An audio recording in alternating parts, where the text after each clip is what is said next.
Halo siswa kami semua, ketemu lagi dalam pembelajaran ekonomi KD 3.5 tentang kebijakan moneter dan kebijakan fiskal.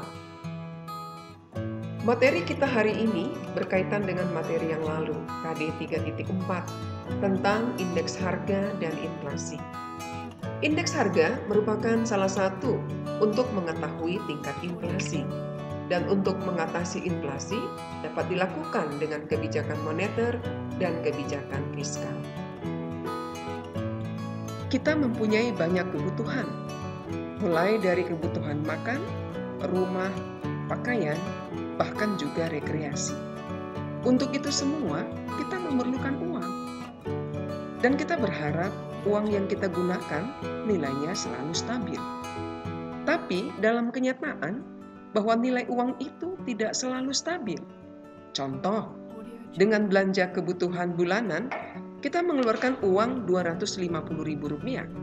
Mungkin bulan depan, dengan jumlah barang yang sama, harganya naik, dan kita membayarnya Rp500.000. Hal ini akan membuat kehidupan masyarakat akan semakin sulit. Fenomena kenaikan harga barang dan jasa secara terus-menerus inilah yang disebut dengan inflasi.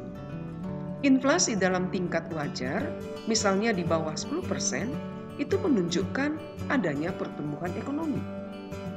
Tetapi, jika inflasi terjadi secara berlebihan, akan berdampak bagi masyarakat dalam memenuhi kebutuhan sehari-hari, di mana harga-harga akan naik, menyebabkan nilai uang menjadi turun. Dan juga berdampak bagi negara. Untuk itu, sangat penting untuk menjaga stabilitas harga dan nilai uang. Yang menjadi pertanyaan kita, siapakah yang bertugas menjaga dan memelihara kestabilan harga di Indonesia? Ini adalah tugas dari Bank Indonesia sebagai bank sirkulasi. Tugas Bank Indonesia melaksanakan kebijakan moneter. Salah satunya adalah menjaga kestabilan nilai tukar rupiah. Apakah kamu mengetahui bahwa Indonesia telah mengalami keterpurukan perekonomian dari masa ke masa? Nah, biasanya ini disebut dengan krisis ekonomi. Tahun 1998, Indonesia pernah mengalami krisis ekonomi yang parah. Apakah kamu tahu tentang hal itu? Tentu saja, harus ada langkah yang dilakukan oleh pemerintah untuk menyelamatkannya. Salah satunya dengan cara kebijakan moneter. Kebijakan moneter adalah kebijakan yang diberlakukan pemegang otoritas moneter untuk mengatur jumlah uang beredar yang bertujuan meningkatkan pertumbuhan ekonomi, stabilisasi harga, dan perbaikan kinerja perekonomian. Peran dan fungsi kebijakan moneter: 1. Menjaga kestabilan ekonomi. 2. Menjaga kestabilan harga. 3. Meningkatkan kesempatan kerja. 4. Memperbaiki posisi neraca perdagangan dan neraca pembayaran. Bank Indonesia memiliki instrumen-instrumen yang digunakan untuk menjaga kestabilan jumlah uang beredar, antara lain 1. Kebijakan pasar terbuka atau sering juga disebut dengan open market operation. Operasi pasar terbuka adalah kebijakan bank sentral untuk mengurangi atau menambah jumlah uang beredar. Jika bank sentral ingin mengurangi jumlah uang beredar di saat dalam keadaan inflasi, maka bank sentral akan menjual surat berharga, misalnya SBI, Sertifikat Bank Indonesia. Dengan demikian, uang akan masuk ke bank sentral sehingga uang beredar akan berkurang. Dan jika bank sentral ingin menambah jumlah uang beredar di saat dalam keadaan deflasi, maka bank sentral akan membeli kembali SBI atau surat berharga lainnya dari pasar modal, sehingga uang akan keluar dari bank sentral sehingga uang beredar bertambah. Yang kedua, kebijakan diskonto, sering kita sebut dengan diskonto polisi. Pada instrumen ini, Bank Sentral mengurangi dan menambah jumlah uang beredar dengan cara mengubah tingkat bunga bank umum. Jika Bank Sentral memperhitungkan jumlah uang beredar telah melebihi kebutuhan, atau di sini saat gejala inflasi, maka Bank Sentral akan menaikkan suku bunga bank umum. Kenaikan suku bunga ini akan merangsang keinginan orang untuk menabung, sehingga uang yang beredar di masyarakat akan masuk ke bank, maka laju inflasi dapat ditekan. Yang ketiga, cadangan kas minimum atau disebut juga dengan cash ratio atau reserve accruement. Kebijakan ini yaitu menaikkan dan menurunkan cadangan kas rasio atau yang disebut juga dengan cash ratio bank umum. Bank umum menerima uang dari nasabah dalam bentuk giro, tabungan, deposito, sertifikat deposito. Dalam hal ini ada persentase tertentu dari uang yang disetorkan nasabah yang tidak boleh dipinjamkan. Jumlah uang yang tidak boleh dipinjamkan inilah yang disebut dengan cadangan wajib minimum. Misalkan, jumlah uang nasabah di salah satu bank dengan berbagai bentuk tabungan adalah 1 miliar rupiah. Jika Bank Sentral mematok cadangan wajib 20%, jumlah uang yang beredar tidak boleh dipinjamkan adalah sebesar 20% kali 1 miliar rupiah, yaitu sebesar 200 juta rupiah.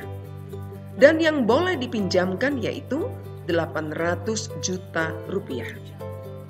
Yang keempat, kebijakan kredit selektif atau dikatakan juga selektif kredit kontrol. Pengawasan kredit selektif ini juga merupakan kebijakan dari Bank Sentral. Kebijakan ini menentukan jenis-jenis pinjaman mana yang harus dikurangi dan jenis pinjaman mana yang perlu didorong. Terdapat 2 jenis kredit, yaitu 1.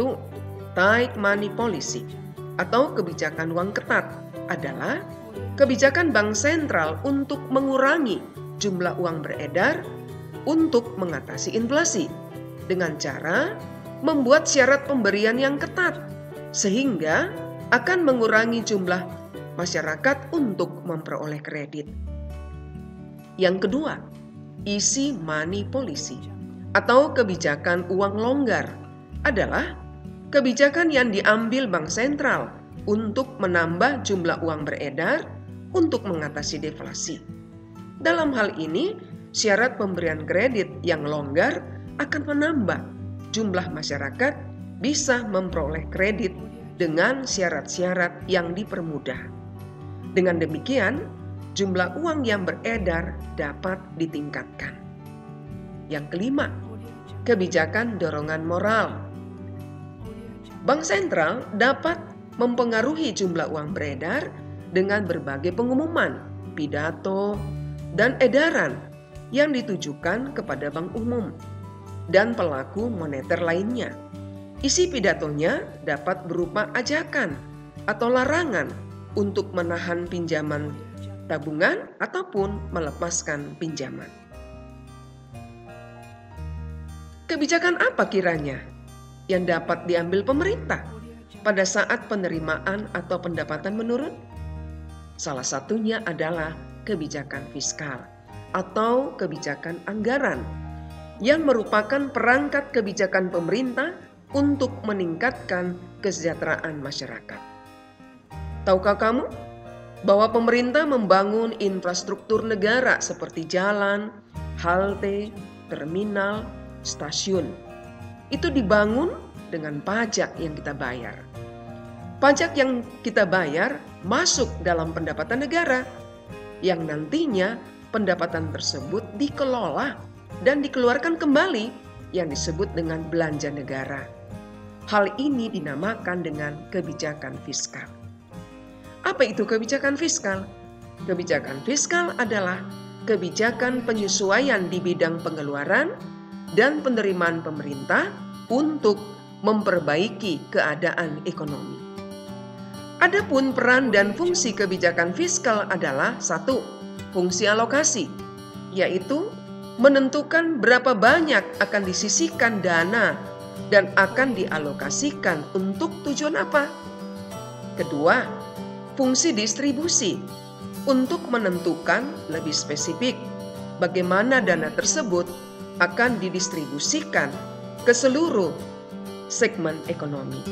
Contoh, pemerintah mengalokasikan 1 triliun rupiah terhadap program-program kesejahteraan sosial. 3. Fungsi stabilisasi, tujuannya agar pertumbuhan ekonomi stabil. Keempat, fungsi pembangunan adalah pembangunan tampaknya menunjukkan pertumbuhan ekonomi. Nah, apa pula yang menjadi kebijakan fiskal? Tujuannya adalah 1. Mencegah pengangguran. 2. Stabilitas harga. 3. Memacu pertumbuhan ekonomi negara. 4. Mendorong lajunya investasi. 5. Untuk mewujudkan keadilan sosial.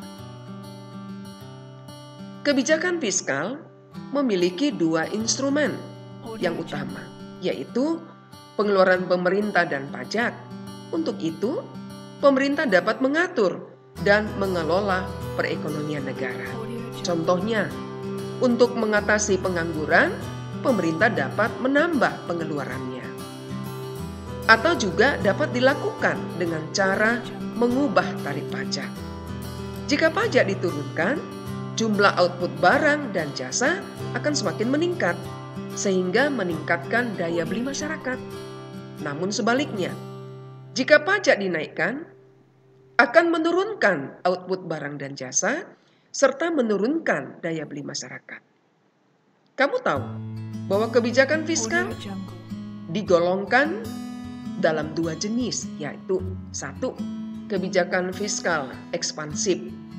Kebijakan fiskal ekspansif dilakukan dengan menaikkan belanja negara dan menurunkan tingkat pajak. Kebijakan fiskal jenis ini dilakukan pada saat perekonomian mengalami penurunan daya beli masyarakat dan pengangguran yang sangat tinggi. Tujuannya adalah untuk mendorong pertumbuhan ekonomi yang sehat. Yang kedua, kebijakan fiskal kontraktif. Kebijakan ini merupakan kebijakan menurunkan belanja negara dan menaikkan tingkat pajak. Tujuannya untuk menurunkan daya beli masyarakat dan mengatasi inflasi. Caranya yaitu dengan membuat pemasukan lebih besar daripada pengeluarannya. Kebijakan jenis ini dikeluarkan saat perekonomian pada kondisi yang ekspansif, yang mulai memanas untuk menurunkan tekanan permintaan. Itulah tadi penjelasan mengenai kebijakan fiskal. Bagaimanakah para siswa kami? Sudah pahamkah? Ternyata kebijakan fiskal memegang peranan dalam mempertahankan stabilitas ekonomi suatu negara. Demikianlah materi kita pada hari ini. Dengan berakhirnya pembahasan materi tentang kebijakan moneter dan kebijakan fiskal, maka berakhirlah pembahasan materi ekonomi selama di semester 1. Semoga bermanfaat untuk kita semua. Demikian siswa kami, sampai pada materi kita di semester kedua. Terima kasih.